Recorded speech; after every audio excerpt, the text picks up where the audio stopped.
तुमच्या मोलाच्या सहकार्यानंच आम्ही गाठलाय 30 लाख सबस्क्रायबर्सचा नवीन टप्पा. तुमच्या कामाची प्रत्येक बातमी साम टीव्हीच्या डिजिटल प्लॅटफॉर्मवर आजच लाईक, शेअर आणि फॉलो करा.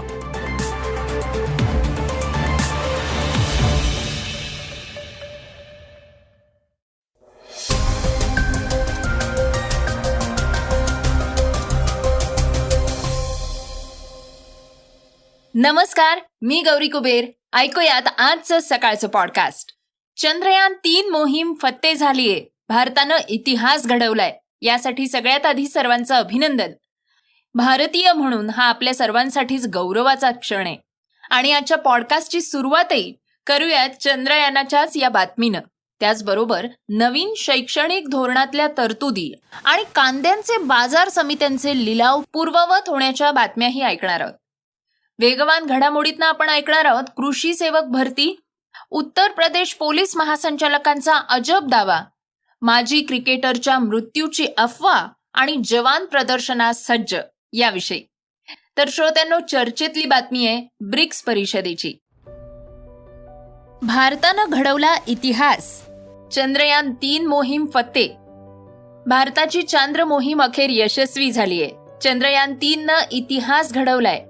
यासह चंद्राच्या दक्षिण ध्रुवावर उतरणारा भारत हा पहिलाच देश ठरलाय. इस्रोचे शास्त्रज्ञ, तंत्रज्ञ आणि कर्मचारी या सगळ्यांच्या मेहनतीनं हे यश मिळालंय. काल संध्याकाळी 5:30 नंतर भारतातल्या जवळपास प्रत्येक घरातल्या टीव्ही, मोबाईल सगळीकडे केवळ इस्रो आणि चांद्रयानाची चर्चा होती. केवळ भारतच नाही तर जगभरातनं नासापासनं ते ब्रिक्स परिषदेपर्यंत सगळ्यांचं लक्ष या मोहिमेवर लागून राहिलं होतं. चंद्रयान-3 चंद्रावर सॉफ्ट लँडिंग करण्यात यशस्वी झालं आणि सगळ्यांनीच एक जल्लोष केला. भारताच्या या अव्वल कामगिरीचं पंतप्रधान नरेंद्र मोदींनी कौतुक केलं. तमाम भारतीयांसाठी हा अभिमानाचा क्षण ठरलाय. इस्रोच्या शास्त्रज्ञांवर कौतुकाचा वर्षाव होतोय. संध्याकाळी 5:34 ही प्रक्रिया सुरू झाली.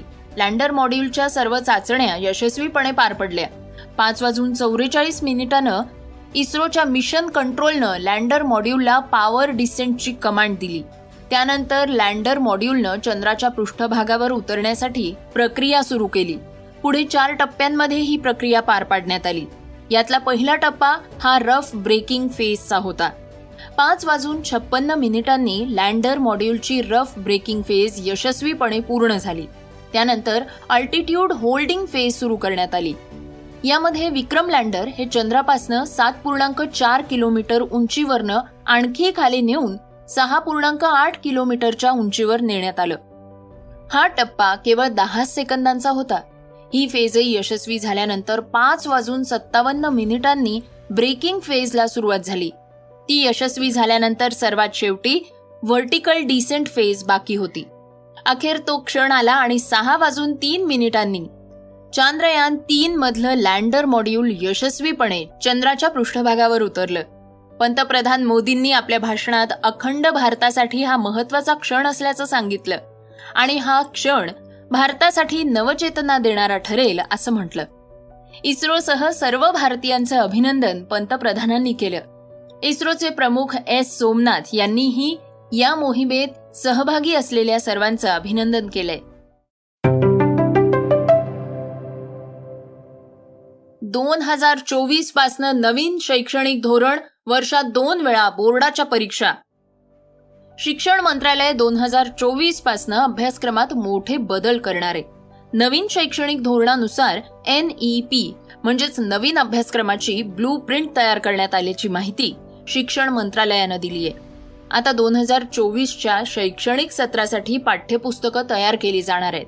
शिक्षण मंत्रालयानं म्हटलंय की नवीन अभ्यासक्रमाच्या आराखड्यानुसार इयत्ता 11वी आणि 12वीच्या विद्यार्थ्यांना 2 भाषांचा अभ्यास करावा लागेल. त्यातली एक भाषा भारतीय असणं अनिवार्य आहे. शिक्षण मंत्रालयाच्या म्हणण्यानुसार नवीन अभ्यासक्रमाच्या आराखड्यानुसार बोर्डाच्या परीक्षा वर्षातनं 2दा घेतल्या जातील आणि ज्या विद्यार्थ्यांना सर्वाधिक गुण असतील ते कायम ठेवण्याची परवानगी दिली जाईल. शिक्षण मंत्रालयाच्या या नवीन अभ्यासक्रमाच्या आराखड्याअंतर्गत बोर्ड परीक्षेसाठीच्या अनेक महिन्यांचं कोचिंग आणि घोकंपट्टी करत असलेल्या अभ्यास करण्याच्या क्षमतेऐवजी विद्यार्थ्यांच्या आकलन आणि प्रावीण्याचं मूल्यांकन केलं जाणार आहे.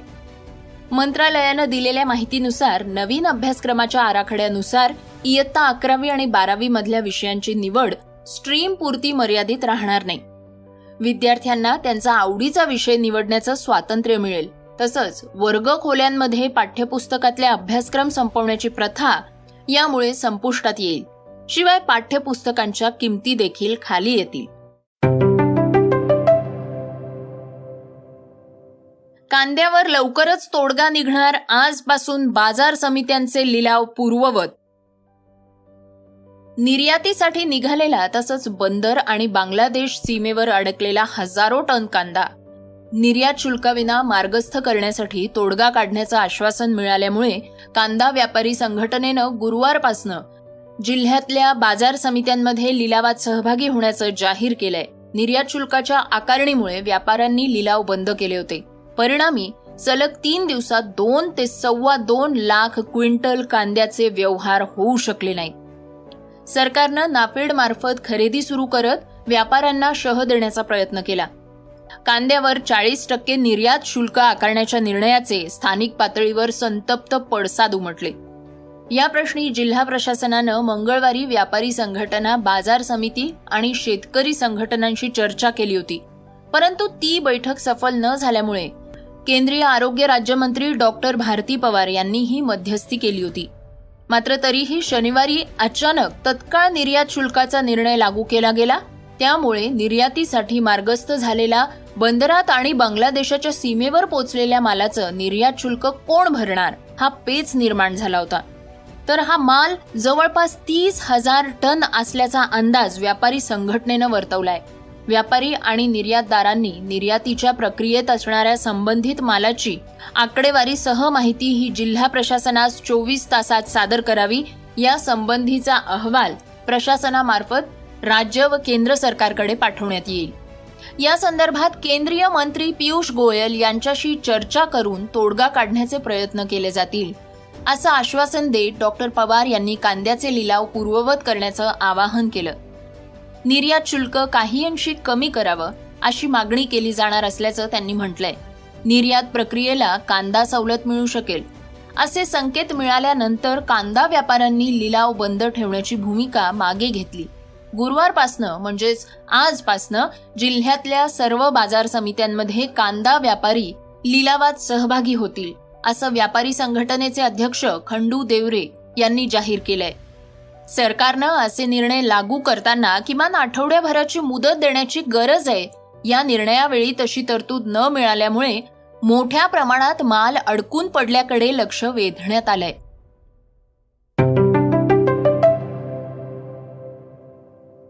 श्रोत्यांनो, आता ऐकूयात काही वेगवान घडामोडी. कृषी सेवकामुळे शेतकऱ्यांना कृषी विभागाच्या योजना, सल्ला आणि पीक व्यवस्थापनाची माहिती मिळते. मात्र या कृषी सेवकांची अनेक पदं रिक्त होती आणि त्यामुळे त्यांच्या कामावरही मर्यादा येत होत्या. मात्र आता कृषी विभाग राज्यात तब्बल 2109 कृषी सेवकांची भरती करणार आहे. उत्तर प्रदेशचे पोलीस महासंचालक डीजीपी विजय कुमार यांनी राज्यभरातल्या पोलीस अधिकाऱ्यांना हिंदू कॅलेंडर किंवा पंचांग वापरण्याचे आदेश दिले आहेत. 14 ऑगस्टला पाठवलेल्या परिपत्रकात डीजीपी म्हणाले आहेत की रेकॉर्डची माहिती घेता असं दिसून आलंय की अमावस्येच्या 1 आठवड्याआधी आणि 1 आठवड्यानंतर रात्री गुन्ह्यांमध्ये वाढ झालीय. यानुसार जर आपण हिंदू दिनदर्शिका वापरून अधिक सावधान झालो तर गुन्ह्यांची वारंवारिता कमी होण्यास मदत होऊ शकते.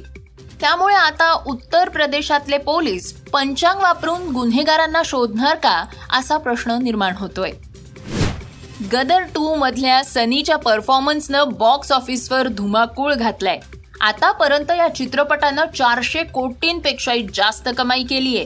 गदर 2 प्रमाणेच देशभक्तीचा डोस देणारा जवान हाही आता पुढच्या महिन्यात येतोय.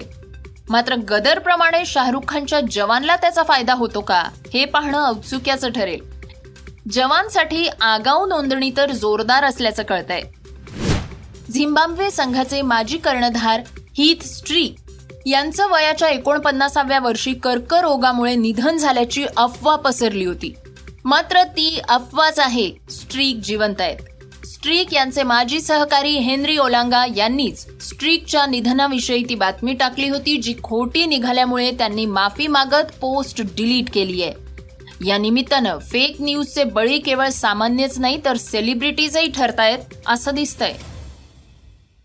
श्रोत्यांनो, बातमी आहे चर्चेतली. पंतप्रधान मोदी हे सध्या ब्रिक्स परिषदेसाठी दक्षिण आफ्रिकेच्या दौऱ्यावर आहेत. त्यांच्या प्रत्येक दौऱ्याची चर्चा होत असते आणि हा दौरा त्याला अपवाद नाही. भारत हे जगाच्या विकासाचं इंजिन, ब्रिक्स परिषदेत मोदींची ग्वाही. पंतप्रधान नरेंद्र मोदी सध्या दक्षिण आफ्रिकेच्या दौऱ्यावर आहेत. 15व्या ब्रिक्स परिषदेत सामील होण्यासाठी ते जोहान्सबर्ग या शहरात दाखल झाले आहेत. यावेळी त्यांनी परिषदेला संबोधित केलं आणि भारतीय अर्थव्यवस्थेनं केलेल्या विकासाची माहिती दिली. भारतानं आपत्ती आणि अडचणीच्या काळातही आर्थिक रूपांतर कसं केलं याबाबत त्यांनी माहिती दिलीय. भारत हे जगाच्या विकासाचं इंजिन असल्याचं वक्तव्य त्यांनी ब्रिक्सच्या परिषदेत केलं. ब्रिक्स परिषदेला संबोधित करताना नरेंद्र मोदी म्हणाले आहेत की ब्रिक्स देशांची भूमिका महत्वाची आहे. जागतिक अर्थव्यवस्थेत गोंधळ असतानाही आज भारत ही जगातली सर्वात वेगानं वाढणारी प्रमुख अर्थव्यवस्था आहे. लवकरच भारत $5 ट्रिलियन अर्थव्यवस्था बनणार आहे. आगामी काळात भारत हे जगाचं विकास इंजिन असेल यात शंकाच नाही. याचं कारण असं आहे की भारतानं आपत्ती आणि अडचणींच्या काळाचं आर्थिक सुधारणेच्या संधींमध्ये रूपांतर केलंय. आम्ही चांगलं प्रशासन आणि चांगली सेवा याकडे लक्ष देतो. ऑनलाईन व्यवहारांबद्दल मोदी म्हणाले की भारतामध्ये UPIचा वापर सर्व स्तरांवर होतोय. आज जगातल्या सर्व देशांपैकी भारत हा सर्वाधिक डिजिटल व्यवहार करणारा एक देश आहे. ब्रिक्स परिषदेत ब्राझील, रशिया, भारत, चीन आणि दक्षिण आफ्रिका यांचा समावेश आहे. त्यामुळे या राष्ट्रांचे प्रमुख हजर राहणार आहेत. मात्र रशियाचे अध्यक्ष व्लादिमीर पुतीन यांच्या विरोधात आंतरराष्ट्रीय न्यायालयानं अटक वॉरंट जारी केलंय. त्या अंतर्गत दक्षिण आफ्रिकेच्या भूमीवर त्यांनी पाय ठेवताच त्यांना अटक होऊ शकते. त्यामुळे ते या परिषदेत हजर राहू शकणार नाहीत. ते दूरदृश्य प्रणालीच्या माध्यमातून सहभागी होणार आहेत. भारत आणि चीनच्या सीमारेषेवरनं बरेचदा वाद होत असतात. त्यामुळे या दौऱ्यात मोदींनी चीनच्या राष्ट्रप्रमुखांना भेटावं अशी अपेक्षा आहे. मात्र त्याविषयी काहीही माहिती मिळालेली नाही.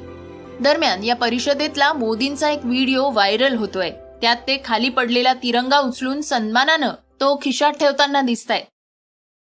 श्रोत्यांनो, हे होतं सकाळचं पॉडकास्ट. आजचं सकाळचं पॉडकास्ट तुम्हाला कसं वाटलं आम्हाला सांगायला विसरू नका.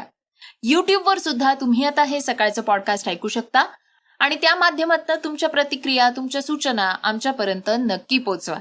सगळ्यात महत्वाचं म्हणजे सकाळचं हे पॉडकास्ट तुमच्या मित्रांना आणि कुटुंबियांना नक्की शेअर करा. तर आपण आता उद्या पुन्हा भेटूयात. धन्यवाद. Script and research Swati Ketkar Pandit, Neelam Pawar. वाचा, बघा आणि आता ऐका आणखी बातम्या isakal.com वर.